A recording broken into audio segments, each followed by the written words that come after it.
today we would like to present our mini research entitled A Linguistic Analysis of Public Signs and Advertisements in Block M, a Pragmatic, Semiotic, and Linguistic Landscape Study.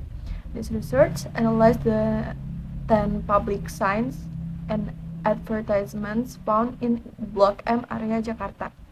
The study focuses on how language and visual elements are used to convey meaning, regulate behavior, and persuade people in public space. Our analysis is divided into 3 linguistic subfields. Each of us focuses on one subfield. Me, Rara, will explain the semiotic analysis. Diva will present the pragmatic analysis, and Zila will discuss the linguistic landscape perspective. Hi, my name is Putri Fazila. Explain methodology. The data were collected through the field of observation and photography, often published signs and advertisement in transportation areas, shopping center, and pedestrian space in Block M. The data were analyzed using three framework: pragmatic, semantic, and linguistic landscape, in order to gain a comprehensive understanding of public communication in urban space. My name is Diva Amanda Febriani, and I will explain from a pragmatic perspective. From a pragmatic perspective, this study examines how meaning is conveyed beyond literal words, especially through speech acts, implicature, and presupposition.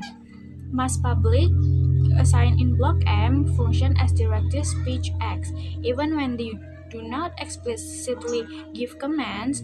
Signs such as entrance, assembly points, security checks, and West Station rely on shared contextual knowledge and presuppose that people will comply.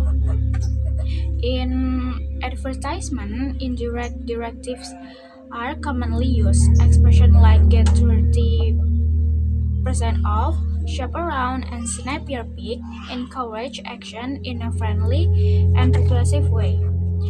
In informal language, such as the word pic instead of picture, creates conversational implicature and targets youngs.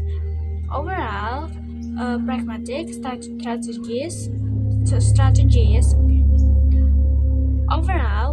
strategies help balance authority, politeness, and persuasion depending on whether the sign is regulatory and or commercial.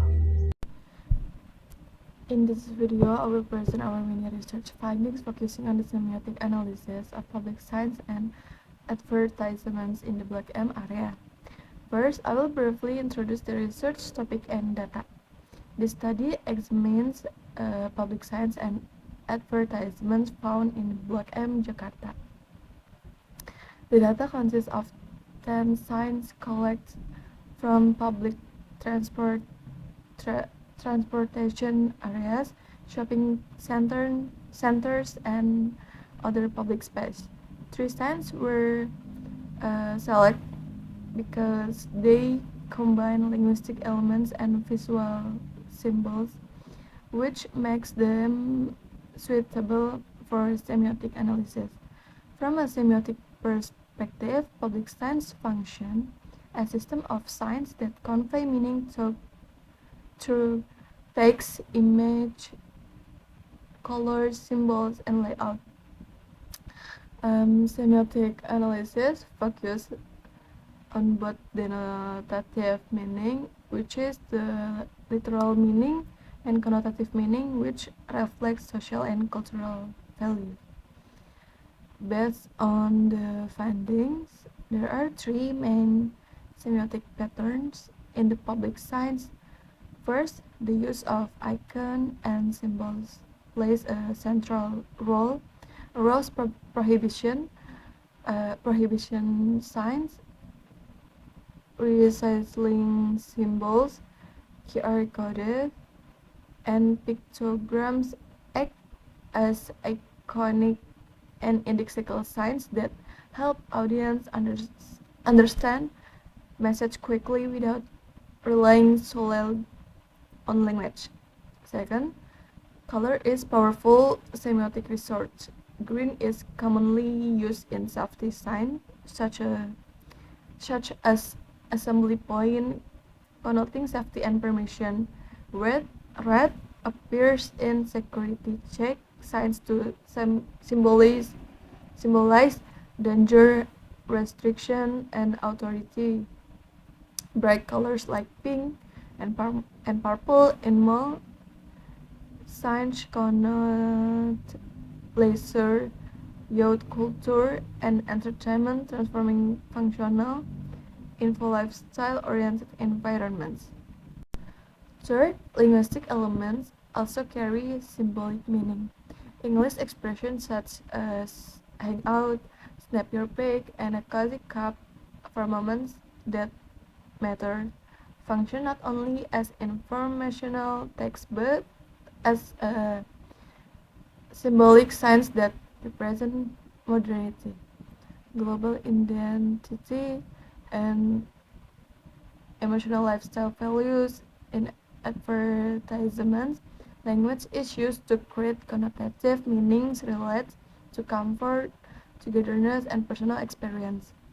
In terms of relevance, the semiotic strategies help public signs guide behavior, attract attention, and shape public perception in urban space.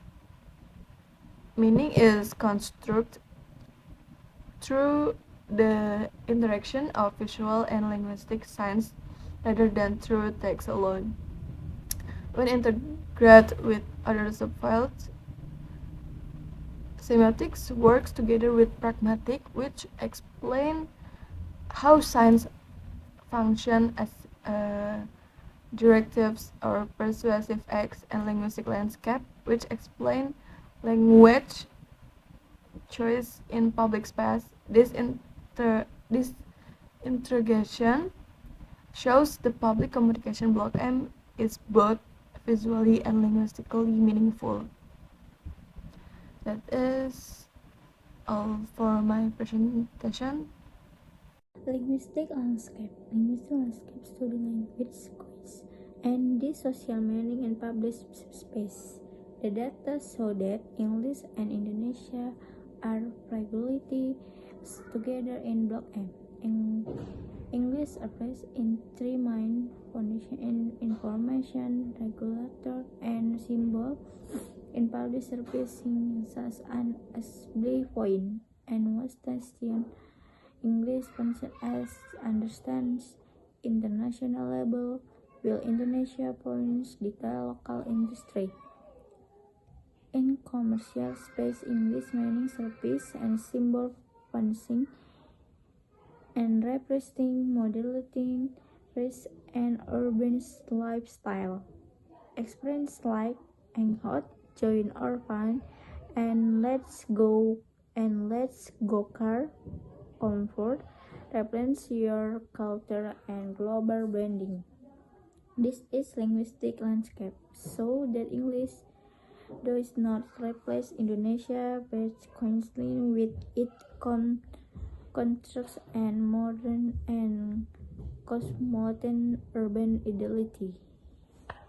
In conclusion, this study shows that public signs and advertisement in Block M effectively use pragmatic strategies, semiotic resources, and linguistic choices to communicate in urban public spaces. The finding also suggests that public signs can be valuable, authentic material for English language teaching, helping students understand real-life language use beyond textbooks.